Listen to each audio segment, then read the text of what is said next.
Assalamualaikum Ibu Dila, bagaimana kabarnya? Waalaikumsalam Bapak Okta, Alhamdulillah baik. Ya, jadi begini Bu, sesuai jadwal hari ini saya ingin melakukan supervisi akademik. Bagaimana, apakah Ibu sudah menyiapkan perangkat pembelajarannya? Jika sudah, boleh dikirim ke saya melalui email ya Bu. Baik Pak, sudah saya siapkan. Saya kirim ke Bapak sekarang ya, melalui email. Oke, sudah masuk nih Bu perangkat pembelajarannya. Saya cek dulu ya.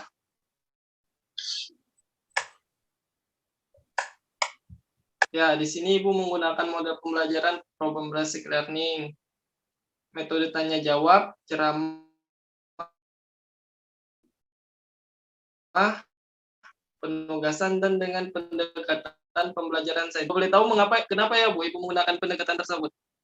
Karena untuk meningkatkan kemampuan berpikir siswa Pak, dan juga untuk menciptakan kondisi pembelajaran supaya peserta didik itu merasa bahwa belajar merupakan suatu kebutuhan. Oh, begitu ya.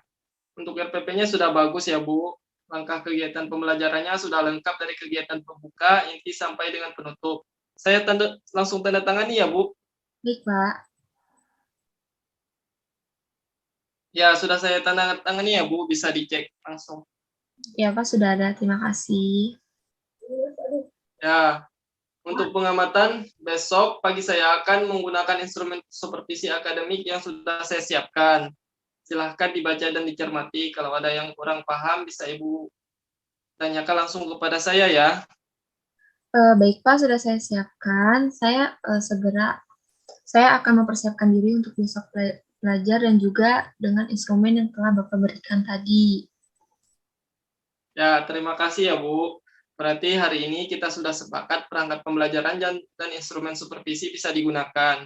Kalau begitu, sampai bertemu pagi besok ya, Bu. Assalamualaikum. Ya Pak, terima kasih. Waalaikumsalam.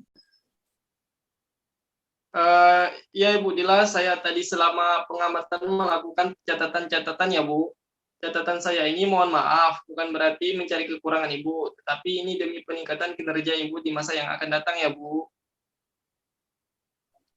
Ini ketika pembelajaran awal tadi Ibu sudah melakukan tugas-tugas rutin seperti menyiapkan anak, berdoa, menyanyikan lagu nasional. Ibu juga sudah melakukan persepsi dengan baik. Nah, di inti tadi ini yang ingin saya tanyakan, mengapa Ibu mengambil tema peduli terhadap makhluk hidup tersebut, Bu? Sebentar Pak. Saya ingin mengajarkan peserta didik itu tentang rasa kepedulian terhadap lingkungan dan makhluk hidup yang berada di sekitar kita, gitu Pak. Oh ya, sudah bagus ya, Bu. Artinya tadi Ibu memang menggunakan teknik kontekstual yang sudah sesuai dengan pembelajaran dan keadaan lingkungan di sekitar siswa. Baik, kemudian dalam kegiatan ini tadi saya lihat ketika anak mempresentasikan, Ibu kurang memberikan kesempatan kepada kelompok lain untuk menanggapi, Bu. Iya, betul Pak. Tadi seharusnya siswa presentasi kelompok itu kalau menanggapi, sehingga suasana kelas lebih hidup ya Pak ya. Ya, betul sekali, Bu. Seharusnya tadi kelompok lain menanggapi kelompok yang lain. Oh iya Pak, maaf. Nanti akan saya itu lagi evaluasi kembali untuk ke depannya. Ya, jadi untuk kegiatan inti tadi yang perlu diperbaiki antara lain tanggapan dari siswa lain terhadap kelompok yang presentasi. Kemudian kegiatan penutup, Ibu sudah menyimpulkan kegiatan pembelajaran pada hari ini bersama dengan siswa. Penilaian juga sudah bagus. Kegiatan secara garis besar, Ibu sudah melakukan pembelajaran dengan baik. Hal-hal yang tadi sudah saya sampaikan, sekali lagi bukan menjadi kesalahan ya, Bu Dila. Baik Pak, sebentar saya catat terlebih dahulu hal-hal apa saja yang tadi setelah Bapak sampaikan kepada saya untuk bisa saya evaluasi ke depannya. Ya, pada kesempatan yang akan datang, saya akan melakukan pengamatan kembali di kelas 4. Kira-kira kapan lagi ya, Bu? Saya bisa ke kelas 4. Mungkin minggu depan Pak, bagaimana? Agar saya bisa mempersiapkan pembelajaran berikutnya, dan agar saya juga bisa mengaplikasikan saran-saran dari Bapak tersebut. Oh ya, baik Ibu Dila. Tolong diperbaiki ya Ibu Dila agar pembelajaran berikutnya bisa lebih optimal. Ya, baik Pak. Ya, terima kasih Ibu Dila. Silahkan melanjutkan pembelajaran atau aktivitas yang lain ya.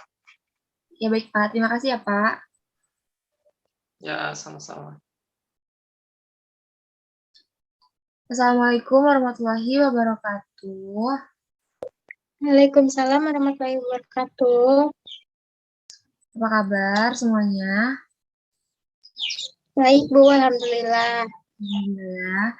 Oh iya, Ibu akan mengabsen dulu ya. Di sini ada teman yang tidak hadir. Hadir semua, Bu, kayaknya. Hadir semua ya. Sebelum kita melanjutkan pembelajaran, kita pimpin doa dulu ya. Rani, silakan dipimpin untuk berdoa.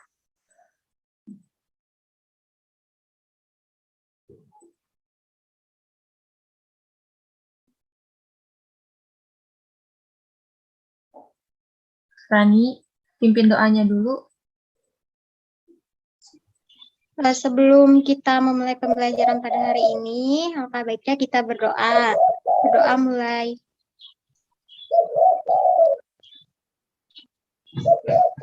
Doa selesai.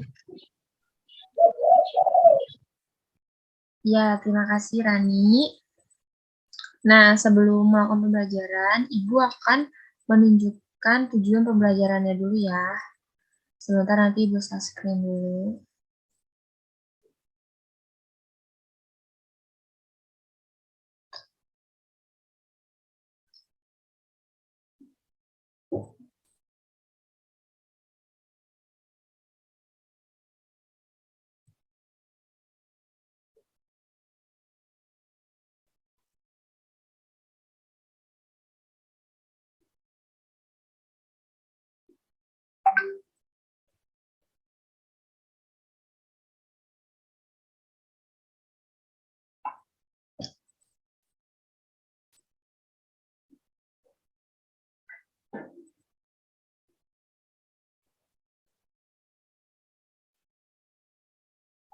Sebentar ya anak-anak.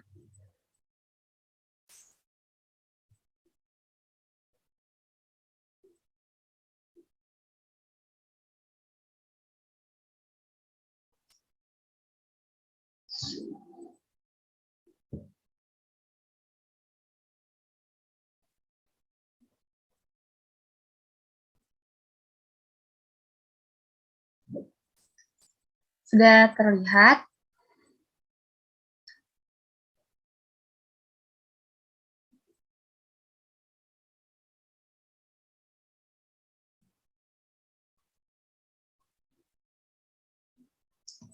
Sudah, Terlihat? Bu. Udah ya.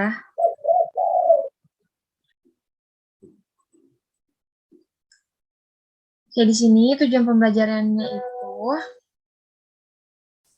dengan diskusi pemecahan masalah, siswa mampu mengidentifikasikan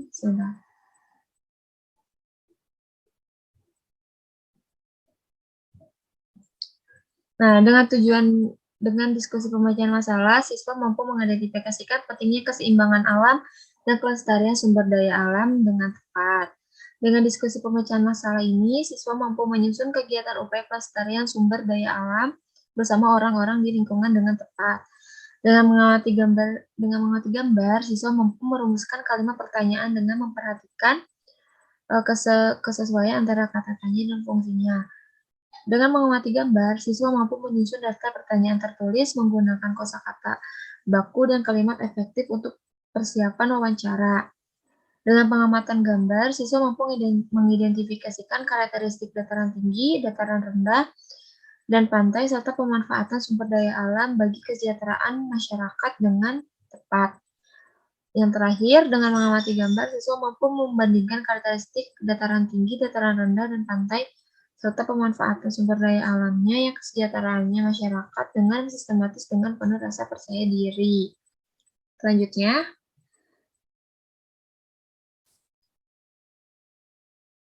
nah ada yang tahu gak sih ini gambar apa?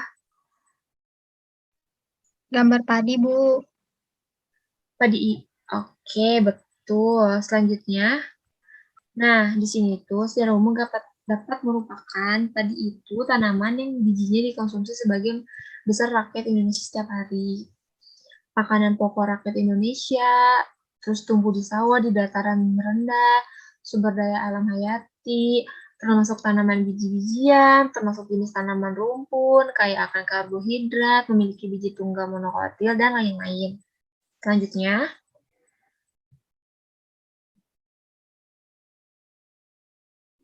nah di sini silakan Rani untuk membacakan. Tumbuhan pangan. Indonesia memiliki beragam tumbuhan yang dapat dimanfaatkan sebagai makanan pokok. Contohnya beras atau padi, sagu, jagung, dan singkong. Beragam tumbuhan tersebut merupakan sumber daya alam hayati yang dimanfaatkan untuk memenuhi kebutuhan manusia. Tumbuhan sebagai sumber daya alam tentunya perlu dijaga keberadaannya. Iya, pintar. Rani baca sudah lancar ya. Selanjutnya. Nah, di sini tuh ada fungsi tanaman pangan. Tanaman pangan itu dikarenakan kandungan karbohidrat yang tinggi sebagai sumber energi. Tanaman ini dapat menjadi makanan yang mengandung karbohidrat. Nah, karbohidrat ini tuh akan dipecah ke dalam bentuk yang lebih sederhana sehingga dapat diserap oleh tubuh. Selanjutnya, nah di sini tuh ada cara-caranya pengolahan padi. Pertama itu dari bentuk padi dulu menjadi gabah dan juga menjadi nasi. Selanjutnya, nah di sini Ibu minta tolong bacakan kepada Anissa, tolong bacakan paragraf pertama. Baik, Bu. Padi adalah tanaman yang sangat penting di Indonesia. Padi menghasilkan beras. Banyak penduduk Indonesia yang mengkonsumsinya. Padi dapat tumbuh di daerah panas dengan curah hujan tinggi. Daerah utama penghasil padi adalah Jawa Barat, Jawa Timur, Jawa Tengah, Sulawesi Selatan, dan Sumatera Utara. Iya, bagus. Bisa baca lancar ya. Selanjutnya untuk paragraf kedua, Dianiza. Karawang, Jawa Barat dikenal sebagai lumbung padi nasional. Pertumbuhan padi dibagi menjadi 3 tahap besar. Pertama-tama, benih atau biji padi dimasukkan ke dalam karung goni dan direndam 1 malam di dalam air mengalir supaya berkecambah benih terjadi bersamaan. Selanjutnya, benih-benih ini ditanam di lahan sementara. Bibit yang telah siap dipindah tanam biji akan tumbuh berkecambah hingga muncul ke permukaan. Bakal akar dan tunas menonjol keluar, lalu batangnya memanjang. Petani juga mengairi memberi pestisida dan pupuk pada tanaman ini. Selanjutnya, tanaman padi berbunga hingga gabah matang, berkembang penuh, keras, dan berwarna kuning. Gabah adalah bulir padi yang terbungkus dalam sekam atau kulit padi. Gabah ini nantinya yang akan dijadikan benih lagi. Ya, itu dia ya. Jadi padi itu, nasi itu tuh berasal dari padi, tetapi diolah dulu menjadi gabah lalu menjadi beras. Selanjutnya, nah di sini ada tugas kelompok. Nanti kalian tolong diskusikan ya sama kelompok kalian. Nah, selanjutnya, nah di sini tuh tadi tuh ada tahap pertumbuhan padi. Ada yang tahu gak sih tadi gambar pertama tuh apa? Gambar pertama tanamannya, Bu.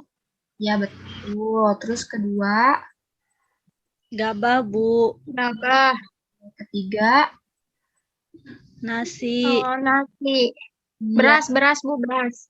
ya pintar. Terima kasih ya anak-anak.